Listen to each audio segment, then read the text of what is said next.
Friends, आपका YouTube channel direction class में आपका स्वागत करते हैं। चलिए आज आप लोग के लेकर आए हैं साइंस का 10 क्वेश्चन डेली, जो कि प्रीवियस ईयर है, जो महत्वपूर्ण है ऑल कॉम्पिटिटिव एग्जाम के दृष्टिकोण से। चलिए हम लोग पहला क्वेश्चन के बारे में जानकारी प्राप्त करते हैं।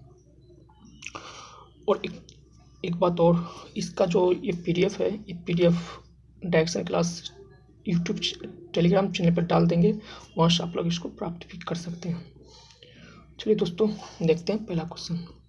तो पहला क्वेश्चन है आपका कि निम्नलिखित में से किस वैज्ञानिक ने सुझाव दिया था कि तत्वों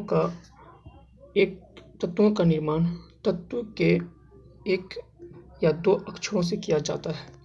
तो इसका जो सुझाव दिए थे वो कौन थे? बर्जीलियस साहब थे, जो बर्जीलियस दिए थे। तो जैसे कि देखिए कि सोडियम का जो ये प्रतीक है Na, ये कहाँ से आया? तो सोडियम का जो प्रतीक है Na, ये आपका आया है नेट्रियम।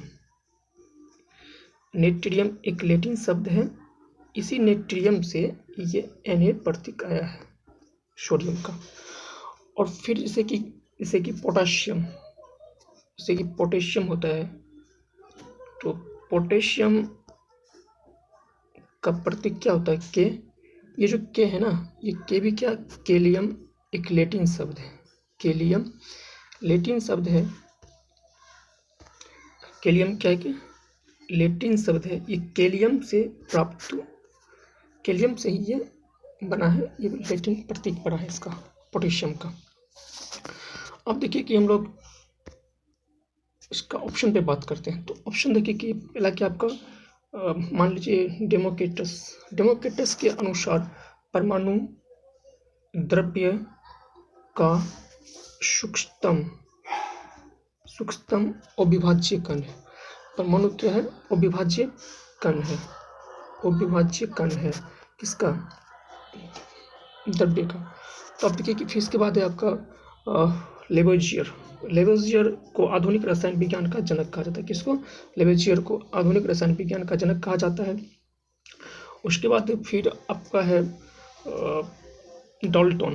तो जॉन डाल्टन को सर्वप्रथम परमाणु सिद्धांत दिया था।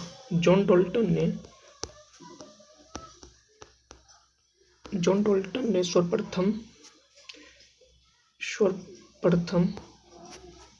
प्रथम बार परमाणु सिद्धांत दिए थे। किसने? जॉन डाल्टन ने।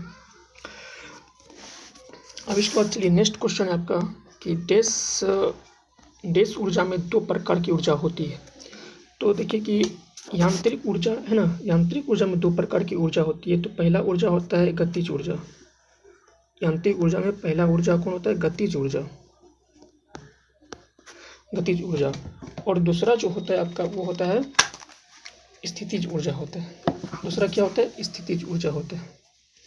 दूसरा होता है स्थितिज ऊर्जा। अब इसके बाद देखिए कि अब के कार्य जो ऊर्जा है किसे कहते हैं? यांत्रिक ऊर्जा किसे कहते हैं? तो कार्य द्वारा प्राप्त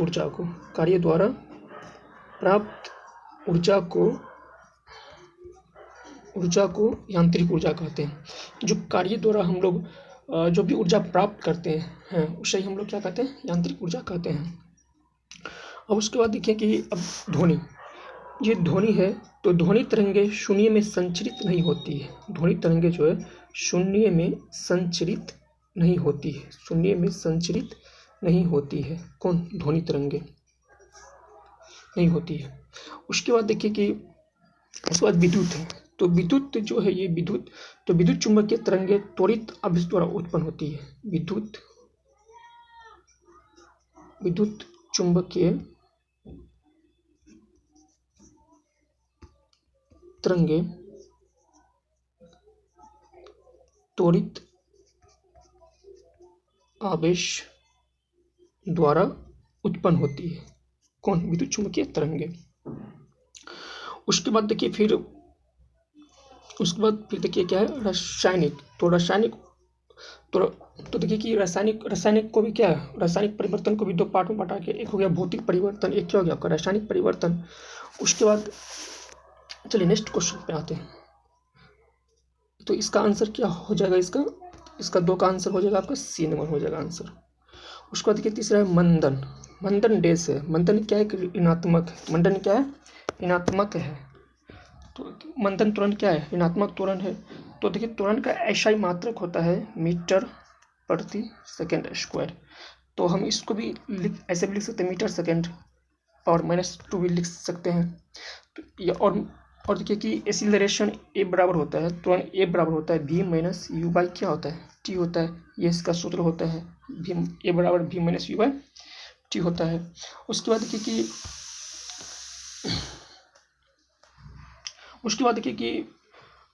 वस्तु जो है ना,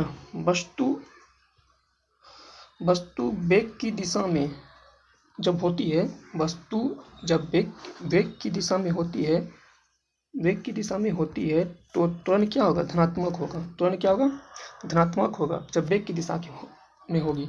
अगर वस्तु जब वेग की विपरीत दिशा में होती है, वस्तु जब वेग की विपरीत दिशा में होती है, विपरीत दिशा में जब होगी तो त्वरण क्या होगी, त्वरण ऋणात्मक होगा। त्वरण क्या होगा, ऋणात्मक होगा। जब वस्तु वेग की दिशा में होगी तो त्वरण क्या होगा, धनात्मक होगा। जब विपरीत दिशा में होगी तो क्या होगा, ऋणात्मक होगा। अब देखिए कि वस्तु की विपरीत दिशा में होती है तो उसे क्या कहते हैं, ऋणात्मक त्वरण कहते हैं। और जो वस्तु जो होती है वेग की दिशा में होती है उसे धनात्मक त्वरण कहते हैं। चलिए हम लोग नेक्स्ट क्वेश्चन पे बात करते हैं। तो इसका आंसर 3 का भी आंसर क्या हो जाएगा, सी हो जाएगा। अब देखिए 4 नंबर, संतृप्त हाइड्रोकार्बन को डैश कहा जाता है। तो संतृप्त हाइड्रोकार्बन पहले क्या है, देखिए संतृप्त हाइड्रोकार्बन वैसा कार्बन जिस 2 कार्बन के बीच सिंगल बॉन्ड होता है।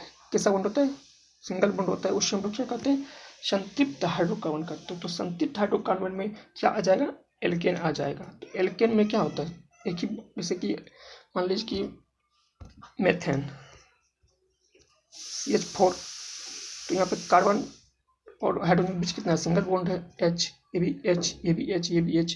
तो यहाँ पे क्या, ये भी H, ये भी H, ये भी H। तो यहाँ देखिए कार्बन और हाइड्रोजन के बीच क्या सिंगल बॉन्ड है, तो ये क्या है, संतृप्त हाइड्रोकार्बन है। तो अब देखिए कि जो एल्कीन है, एल्काइन है और एल्कीन है, ये क्या होगा, एल्कीन और एल्काइन ये क्या, असंतृप्त हाइड्रोकार्बन है। एल्कीन और एल्काइन क्या है, असंतृप्त हाइड्रोकार्बन है। असंतृप्त हाइड्रोकार्बन कौन, एल्कीन और एल्काइन। क्योंकि देखिए कि असंतृप्त हाइड्रोकार्बन तब होगा जब 2 कार्बन के बीच डबल बॉन्ड हो या ट्रिपल बॉन्ड हो। क्या, जब 2 कार्बन के बीच डबल बॉन्ड हो या ट्रिपल बॉन्ड हो, वो क्या होगा, असंतृप्त हाइड्रोकार्बन होगा। तो एल्कीन और एल्काइन दोनों क्या है, असंतृप्त हाइड्रोकार्बन है। तो देखिए कि ये समस्थानिक की बात करते हैं। तो समस्थानिक, तो हाइड्रोजन के भी 4 समस्थानिक है। उसके बाद कार्बन का कितना, 3 समस्थानिक है, C612, C612, C613, C614। ये सभी किसका कार्बन है, किसका समस्थानिक है, ये सभी कार्बन का समस्थानिक है ये सभी। तो इसमें सबसे ज़्यादा पावरफुल कौन है, ये C12 वाला ही है। अब देखिए कि तो इसका आंसर हो जाएगा, 4 का आंसर हो जाएगा आपका सी हो जाएगा, एल्केन हो जाएगा। अब देखिए कि मानव के अनिषेचित अंडे होते हैं, जो मानव होते हैं उसके अनिषेचित अंडे होते हैं। तो कितने होते हैं, एक क्रोमोसोम, एक एक्स क्रोमोसोम होते हैं मानव में। तो देखिए कि निषेचन के समय यदि अंडाणु, निषेचन के समय यदि अंडाणु एक्स गुणसूत्र, कौन सा गुणसूत्र, एक्स, यदि अंडाणु एक्स गुणसूत्र वाले शुक्राणु से मिलते हैं, शुक्राणु से से मिलते हैं तो जाइगोट। तो जाइगोट में 23वीं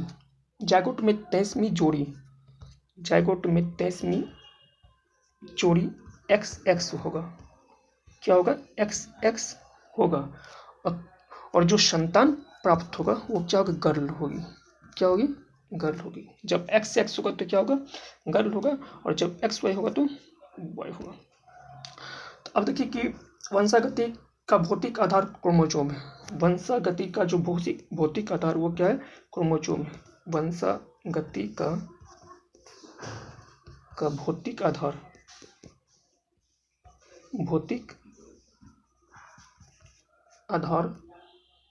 क्रोमोसोम है। ठीक है। अब देखिए लिंग गुणसूत्र को एलोसोम कहते हैं। जो लिंग गुणसूत्र होता है उसे हम क्या कहते हैं? एलोसोम कहते हैं। लिंग गुणसूत्र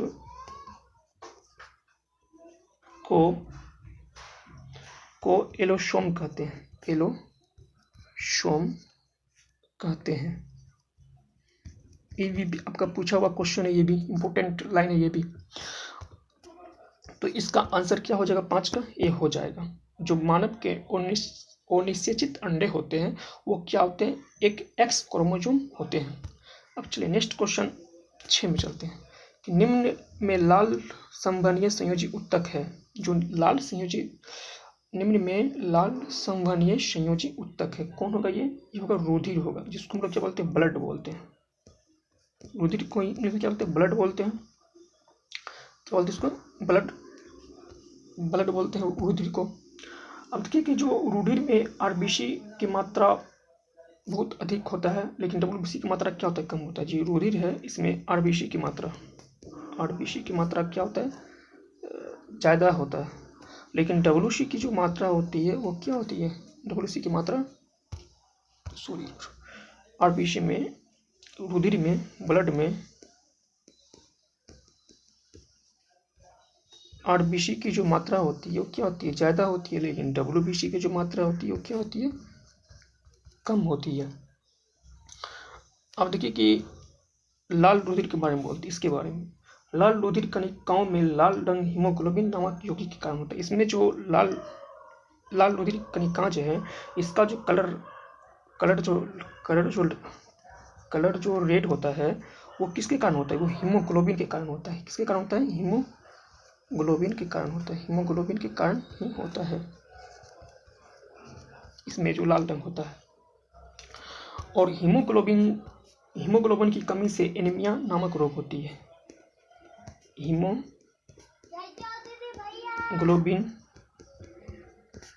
के कमी से एनीमिया रोग होता है। एनीमिया रोग होता है।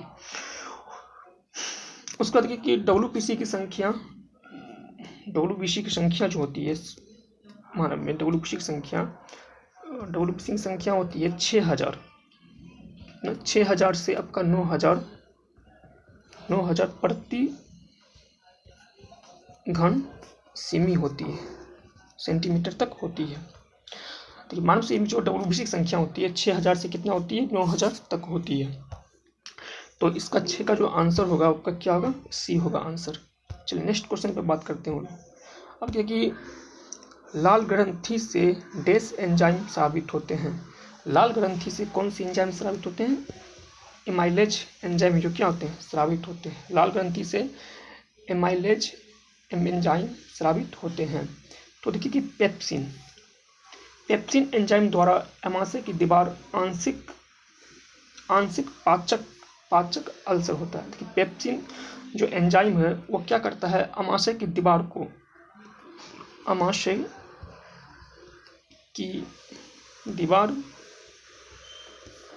का आंशिक पाचन करने से करने से क्या होता है? अल्सर बीमारी होता है। अल्सर नामक बीमारी होता है, जो कि सुनते किसी पे क्या लीवर में डैमेज हो गया, लीवर में घाव बन गया, इसी इसके यही जो पेप्सिन है एंजाइम है, ये क्या होता है, ये जो पेट है ना, आंत, ये क्या करता है, इसको आंत को पचाना स्टार्ट कर देता है, जिसके कारण क्या होता है, अल्सर नामक बीमारी होती है। इसके दीवार को पचाना स्टार्ट करता है, जो आंत है, आंत की दीवार को पचाना कौन स्टार्ट करता है? पेप्सिन एंजाइम, जिसके कारण क्या होता है, अल्सर नामक बीमारी होती है। और उसका कि लार में 2 प्रकार के एंजाइम पाए जाते हैं। लार जो होते हैं, लार में 2 प्रकार के एंजाइम पाए जाते हैं। एक होता है टाइलिन, कौन होता है? टाइलिन, और दूसरा होता है लाइसोजाइम होते हैं लार में। ये 2 प्रकार के एंजाइम लार में पाए जाते हैं, टाइलिन, और एक होता है टाइलिन, दूसरा होता है लाइसोजाइम। तो अग्नाशय रस में मुख्यतः रूप से ट्रिप्सिसम, अग्नाशय रस में मुख्यतः ट्रिप्सिसम, एमाइलेज और लाइपेज पाचक एंजाइम पाए जाते हैं। अग्नाशय जो रस है, अग्नाशय रस में मुख्य रूप से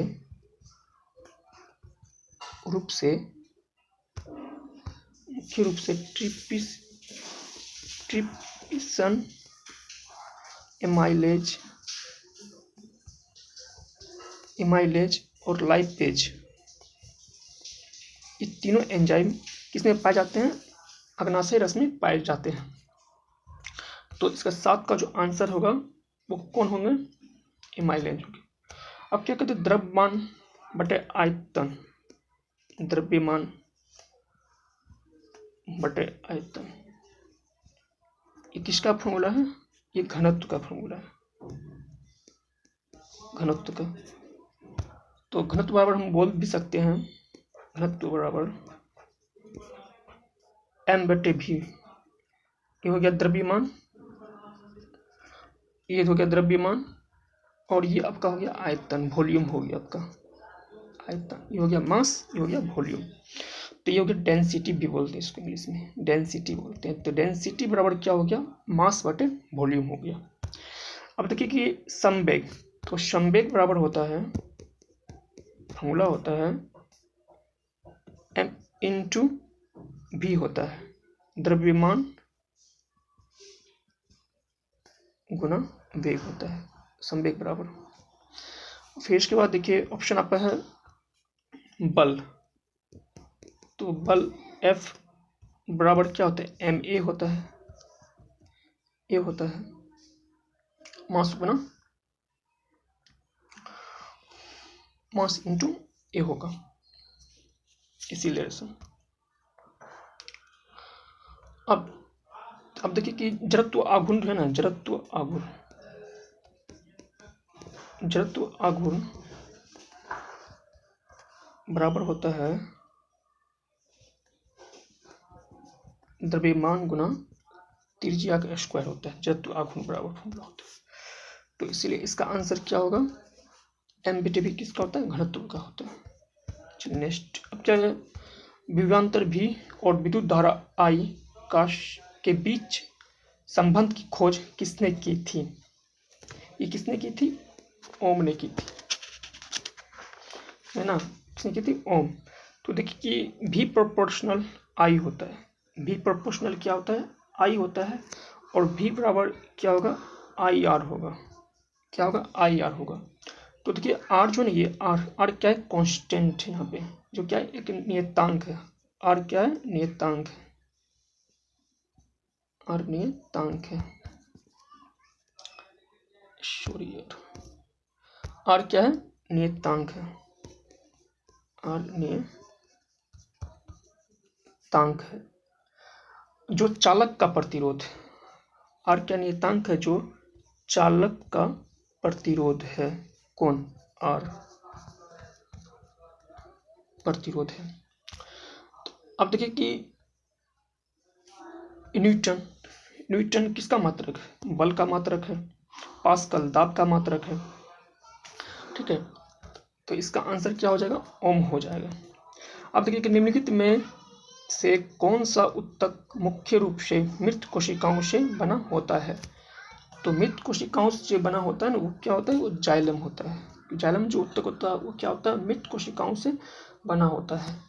अब देखिए कि जो कोलेनकाइमा है, कोलेनकाइमा ऊतक जो है ये पौधों को लचीलापन प्रदान करता है। पौधों में लचीलापन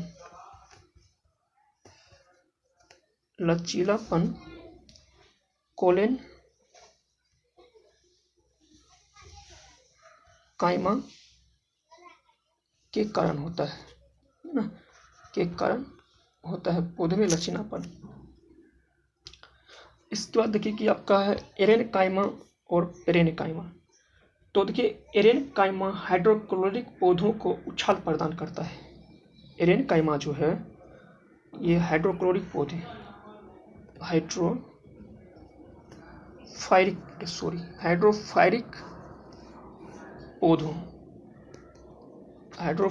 पौधों को उछाल प्रदान करता है। उछाल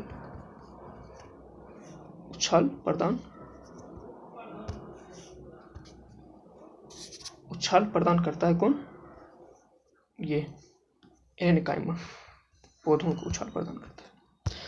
उसके बाद देखिए कि पेरेनकाइमा है, पेरेनकाइमा पौधों को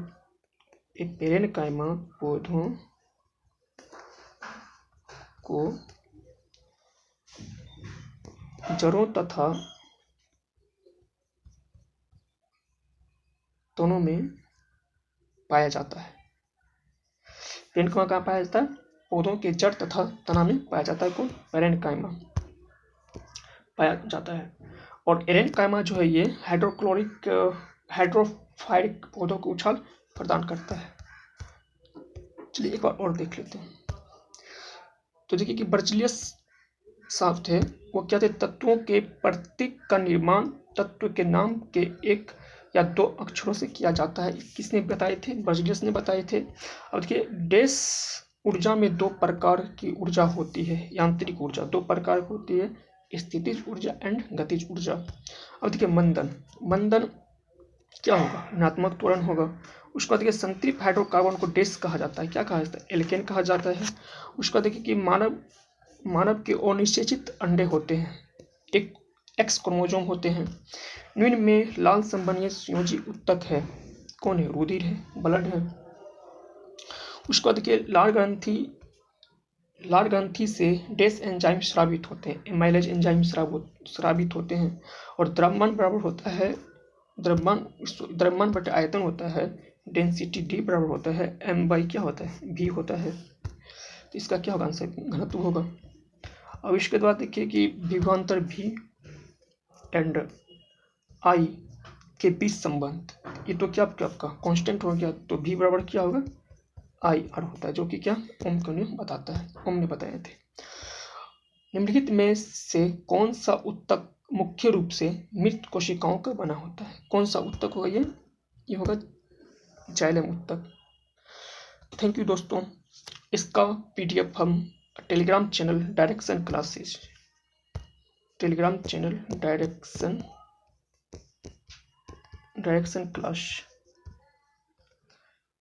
पे डालते हैं, वहाँ से आप लोग इसको डाउनलोड कर सकते हैं।